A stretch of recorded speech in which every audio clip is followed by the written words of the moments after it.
Hello YouTube, this is Mario here with another edition of Off the Walls Magic. So today I have a deck tech video for everyone, but it's a bit different than my typical deck tech videos. In the past, all of my deck tech videos have been specifically on weird, wacky, kind of off the walls themed homebrew decks. But that's not entirely the case this time. This is, as you would be able to tell by the title of the video, this is a dredge deck. But this is a dredge deck with a unique little twist that I have been playtesting for about a month now, both in competitive Magic Online leagues as well as in local paper tournaments.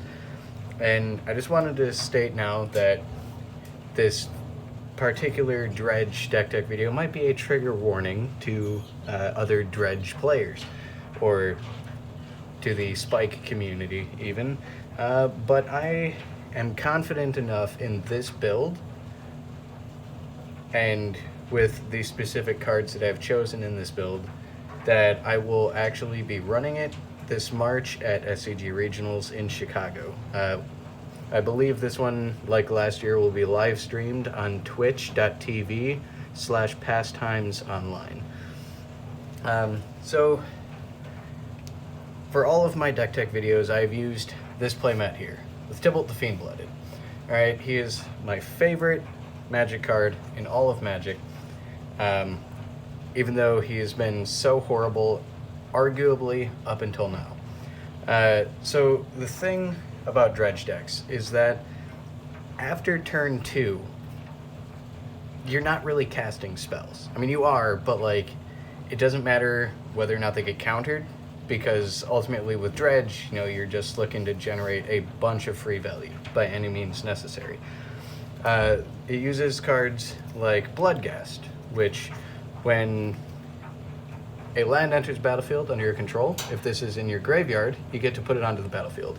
And if an opponent has 10 or less life, he has haste, can't block. But you get this for free by milling it. That's how dredge works.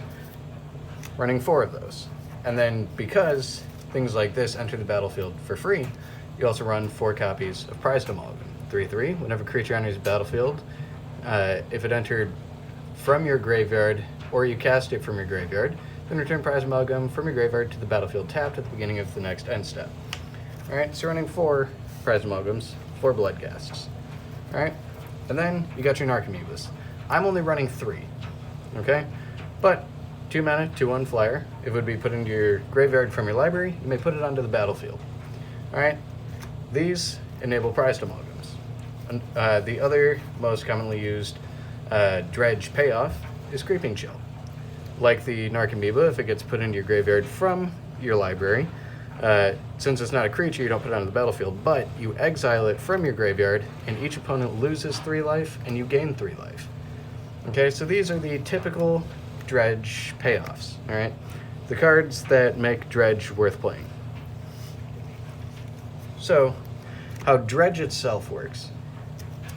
You get cards with the dredge mechanic, like Life from the Loam here. So how the dredge works is if at any point you would draw a card, instead you would dredge, like in this case, dredge 3, so you'd take the top 3 cards of your library and put it into your graveyard to then return this card to your hand. Alright, which would then, you know, get your Bloodghasts, your Narcomoebas, your Creeping Chills, your Prized Amalgams all into the yard, and then something as simple as, like, playing a land gets back these, which then gets back these. Or milling the Narcomoebas will then get back your Prized Amalgams. Or milling the Creeping Chills is basically a free Lightning Helix, okay? So this deck is running 4 Life from the Loams, lets me return up to 3 lands from my graveyard to my hand, at the cost of dredging 3 if it's in my graveyard. Otherwise, it puts it into the graveyard for me to dredge back later. Okay, 2 mana. Then 4 copies of Stinkweed Imp. Now, sometimes you'll cast it, do a little Stinkweed beats, but the important thing, apart from, you know, if it deals combat damage to a creature, destroy it, Unspoken Death Touch, is dredge 5. So you put 5 cards from your library into your graveyard to return this from your graveyard to your hand. Okay, and then a single Golgari Thug, dredge 4. Same thing, only instead it would be 4 cards. Alright, so typical dredge will use certain enablers or things to discard cards and draw cards, such as Merchant of the Veil. Typically a dredge deck would run 3 or 4 of these. I am running 2. So the instant half, Haggle, you may discard a card if you do draw a card for a single red mana. So people would be like, turn 1, tap a red source, cast Haggle, discard any dredgers, preferably Stinkweed Imp, then mill 5 and get Stinkweed Imp back, or dredge whatever the dredge number is. And then this goes into exile, then you can cast the creature half later, which has the ability, pay 2 in a red, discard a card, draw a card. Alright, it's a good dredge enabler. Then you have Cathartic Reunions. 2 mana sorcery, additional cast to cost, you discard 2 cards, then draw 3, or dredge equal up to 3 draws, you know. So if you have like 3 stinkweeds, or you discard 2 dredgers or whatever, then you can dredge and then maybe you hit a 3rd dredger in the process of dredging back the others, and you dredge more, which then gets all of these free payoff cards back here, back onto the battlefield. Most dredge decks will run 4, I'm running 2. And then the newest dredge enabler is Ox of Agonis. Get a 5 mana for a 4/2. When it enters the battlefield, you discard your hand, then draw 3 cards, or potentially dredge up to 3 times. However, even more importantly, 5 mana is kind of difficult. But with the escape, it's 2 red, exile 8 other cards from your graveyard, pretty much anything but other dredgers, or maybe keep a couple of lands, or some of your dredge payoffs. And then enters battlefield, discard a hand, draw 3, and it enters with a +1/+1, or 3 dredge triggers. I'm running 3. Then we have 2 copies of Conflagrate. So XX red deals X damage divided as you choose among any number of targets, or flashback, cast it from the graveyard for 2 red and discard X cards, which is when we would dump our dredge cards into the yard, because then we could get them back later and then deal damage divided as we choose among any number of targets. Typically it'd be taking out a bunch of creatures or pesky planeswalkers, or maybe just putting your opponent's life total to below 10 so that you can get back the Bloodghasts with haste, or maybe just outright kill them with it. Regardless, very versatile, very useful. The last typical dredge enabler is Shriekhorn. So I'm running 4 copies of Shriekhorn.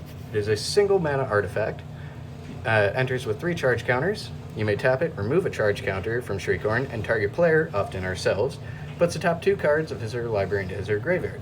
You go to turn 1, Shriekhorn, tap it, activate it, targeting yourself. Upkeep, tap, activate, target yourself, move to draw step. Hopefully you have a dredger in your yard at that time.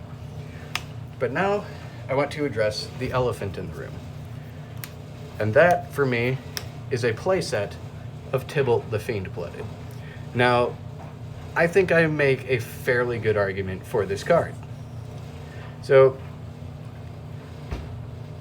how I mentioned earlier in the video, after turn 2, you're not really casting spells. And even if you are, you don't care if they get countered. Likewise, after turn 2, once you have like at least 1 green source and 1 red source, you don't really care what you discard. You don't care what you draw, because you're just dredging anyways. You're trying to fill your graveyard. Alright, so everyone hates Tibalt because of this first line of text here. Well, second line. First line is Planeswalker Tibalt. That's why some people love it. But the +1, draw a card, then discard a card at random.